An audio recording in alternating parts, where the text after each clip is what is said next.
Hi everyone, I'm Chams and welcome to ThatsEngineering.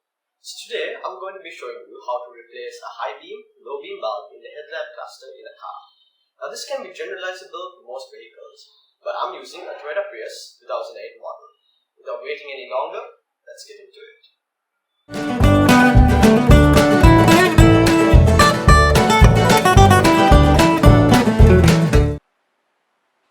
Alright guys, so this is the left headlamp light cluster in the car.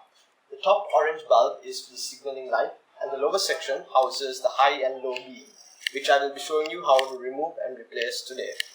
Now there is one screw on top and a couple of screws underneath which you can take off to remove this entire light cluster. But doing that to just replace a bulb would be an unnecessary amount of work. Alright guys, so this is the relay and fuse box. The compartment for the bulb is just beneath this box. So to give me a bit more accessibility, I'm going to remove the cover of the fuse box. Right. So over here, you can see the compartment for the bulb. It comprises of three main components, the first being a 3-pin connector, which obviously powers the bulb, a dust cover, which prevents any dust or water from entering the headlamp section, and finally the bulb itself. So now I'm going to show you how to take the bulb out.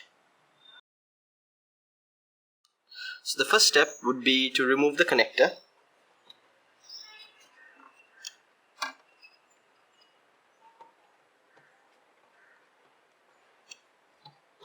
As such. So this is the 3-pin connector.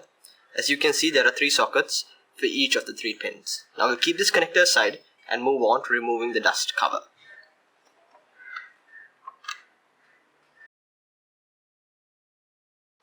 This is the dust cover, and to remove it you can rotate it anti-clockwise, which disengages it from its locks. As such. After this is done, you can slowly pull the cover out.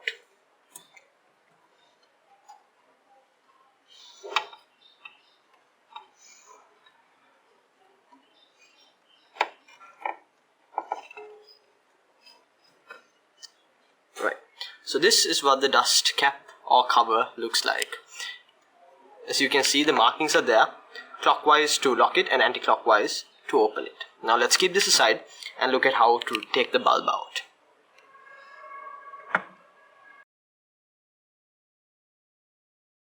So this is the bulb, and there is a small metal catch holding it in place. To remove the bulb, press the metal catch which is on the left side of the bulb to disengage it, and after that you can slowly slip the bulb out. Care must be taken as the bulb immediately comes loose as soon as the metal catch is released.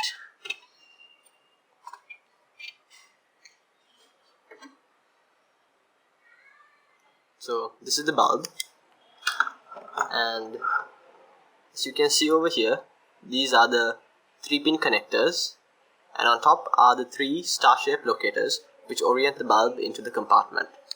Care must be taken not to touch the glass casing, as this is a halogen bulb and that would adversely affect its efficiency and lifespan. Something to note is that this is a 12-volt bulb, 60 to 55 watts. Finally, if the bulb was fused and you're replacing the bulb, before you do so, connect the bulb back into the connector pin to check that the bulb is actually fused and it wasn't just a loose connection. And when you bought your new bulb and you're going to fit it back, do the same to ensure the bulb is working before you fit it back in. So before I fit the bulb back in, I'm going to test it out. I'll fit it back into the 3-pin connector. Leave it here. And now I'll go turn the light on and come to see if it's working.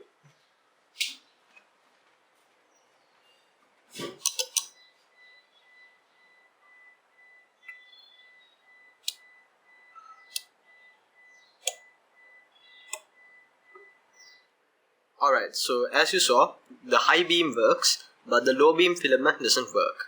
You can in fact hear the relays clicking when you turn it on and off. Alright, so this is the new bulb that we bought, and we can replace this with the other bulb.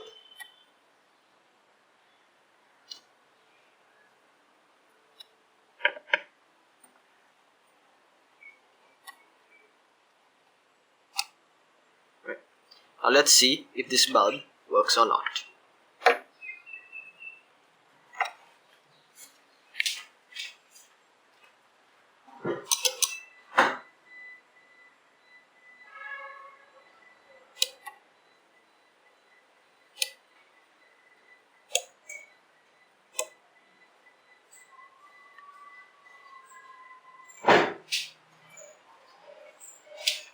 Right, so as you can see, the new bulb, both the high beam and low beam were working.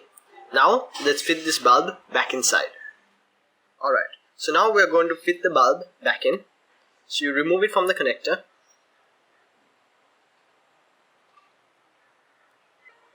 Keep that aside. Now when fitting the bulb in, make sure it's in the correct orientation. This locator should be on top with the other two locators on either side.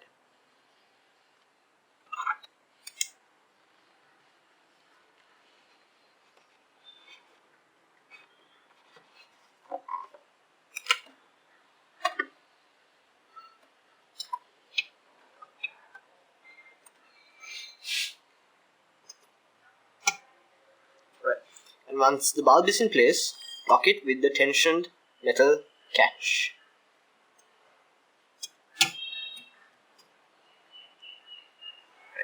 So after the bulb is placed, on top of that, fit the dust cover back on.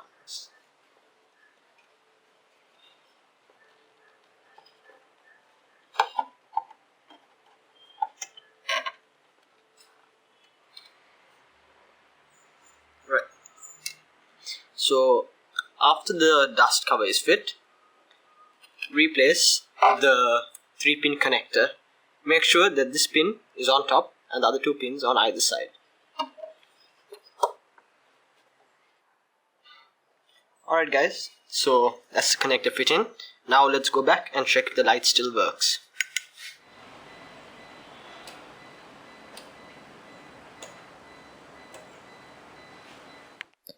Alright guys, so that's all for this video. If you guys liked it, please click the like button below. If you have any questions or clarifications on the replacement I just did, please feel free to leave a comment and I will do my best to get back to you. I hope this video helped, and if you haven't done so already, please subscribe.